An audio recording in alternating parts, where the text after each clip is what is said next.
December 1971 Bharat ಮತ್ತು ಪಾಕಿಸ್ತಾನದ ನಡುವೆ ಭೀಕರ ಯುದ್ಧ ನಡೆದಿತ್ತು. ಭಾರತೀಯ ಸೇನೆ ಪಾಕಿಸ್ತಾನವನ್ನು ಸದೆಬಡಿಯುತ್ತಾ ಢಾಕಾದತ್ತ ಮುನ್ನಗುತ್ತಿತ್ತು.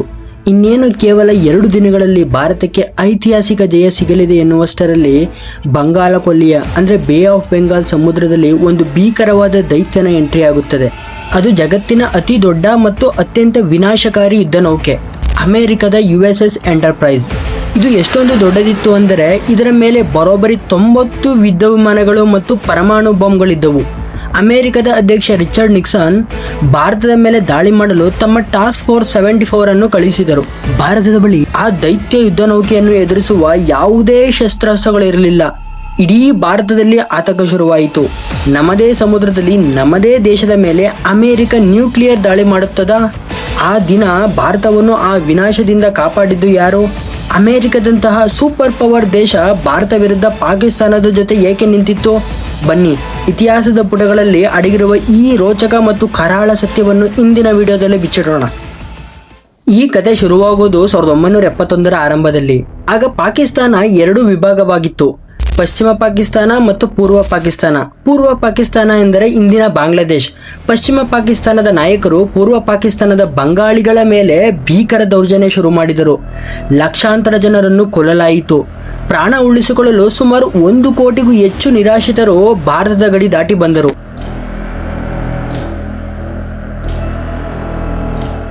ಭಾರತದ ಅಂದಿನ ಪ್ರಧಾನಿ ಇಂದಿರಾ ಗಾಂಧಿ ಅವರಿಗೆ ಇದು ಕೇವಲ ಮಾನವೀಯತೆಯ ಪ್ರಶ್ನೆಯಾಗಿರಲಿಲ್ಲ, ಭಾರತದ ಆರ್ಥಿಕತೆ ಮತ್ತು ಭಾರತದ ಮೇಲಿನ ದೊಡ್ಡ ದಾಳಿಯಾಗಿತ್ತು.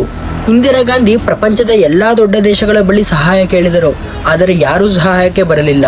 हम भारत के लिए नहीं लड़ रहे हैं, केवल अपने उसूलों के लिए नहीं लड़ रहे हैं. हम आज सारी दुनिया में जो दबे हैं, सारी दुनिया में जो वर्षों से, आज के नहीं, जो सदियों से दबाए गए हैं. ಮುಖ್ಯವಾಗಿ ಅಮೆರಿಕದ ಅಂದಿನ ಅಧ್ಯಕ್ಷ ರಿಚರ್ಡ್ ನಿಕ್ಸನ್ ಮತ್ತು ಸೆಕ್ರೆಟರಿ ಆಂಡ್ರಿ ಕಿಸಿಂಜರ್ ಭಾರತವನ್ನು ತೀವ್ರವಾಗಿ ದ್ವೇಷಿಸುತ್ತಿದ್ದರು. ಪಾಕಿಸ್ತಾನ ಅಮೆರಿಕದ ಆಪ್ತ ಮಿತ್ರನಾಗಿತ್ತು. ಅಮೆರಿಕದಿಂದ ಸಿಕ್ಕ ವೆಪನ್ಸ್ಗಳ ಬಲದಿಂದಲೇ ಪಾಕಿಸ್ತಾನ ಅಷ್ಟು ದರ್ಪ ತೋರುತ್ತಿತ್ತು. ಭಾರತ ಮಧ್ಯಪ್ರವೇಶಿಸಿದರೆ ಪರಿಣಾಮ ನೆಟ್ಟಿಗಿರಲ್ಲ ಎಂದು ಅಮೆರಿಕ ನೇರವಾಗಿ ಭಾರತಕ್ಕೆ ಬೆದರಿಕೆ ಹಾಕಿತು. ಅಮೆರಿಕ ಮತ್ತು ಚೀನಾ 2 ದೇಶಗಳು ಪಾಕಿಸ್ತಾನದ ಬೆನ್ನಿಗೆ ನಿಂತಿವೆ ಎಂದು ಇಂದಿರಾ ಗಾಂಧಿ ಅವರಿಗೆ ಸ್ಪಷ್ಟವಾಗಿತ್ತು. 1971ರ ಆಗಸ್ಟ್ ತಿಂಗಳಲ್ಲಿ ಇಂದಿರಾ ಗಾಂಧಿ ಒಂದು ರಹಸ್ಯ ಹೆಜ್ಜೆ ಇಟ್ಟರು.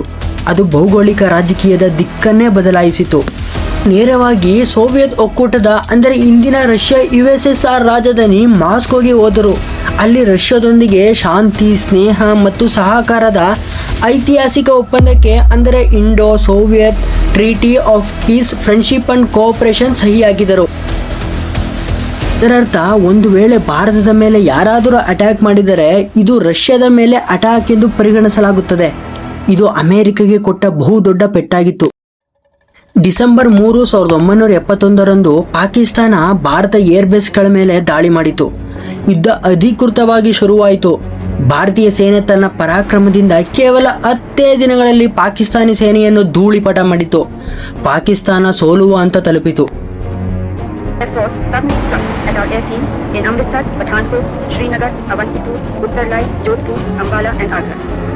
ತನ್ನ ಮಿತ್ರ ಪಾಕಿಸ್ತಾನ ಸೋಲುತ್ತಿರುವುದನ್ನು ನೋಡಿದ ಅಮೆರಿಕದ ಅಧ್ಯಕ್ಷ ನಿಕ್ಸಾನ್ ಕೋಪದಿಂದ ರೊಚ್ಚಿಗೆದ್ದ. ಭಾರತವನ್ನು ಎದುರಿಸಲು ತನ್ನ ಬ್ರಹ್ಮಾಸ್ತ್ರವನ್ನು ಪ್ರಯೋಗಿಸಿದ. ಅದೇ ಟಾಸ್ಕ್ ಫೋರ್ಸ್ 74. ಅಮೆರಿಕದ ಅತ್ಯಂತ ವಿನಾಶಕಾರಿ USS ಎಂಟರ್ಪ್ರೈಸ್ ಯುದ್ಧನೌಕೆಯ ನೇತೃತ್ವದಲ್ಲಿ 10ಕ್ಕೂ ಹೆಚ್ಚು ಯುದ್ಧನೌಕೆಗಳು ಬಂಗಾಳ ಕೊಲ್ಲಿಯ ಕಡೆಗೆ ನುಗ್ಗಿ ಬಂದವು.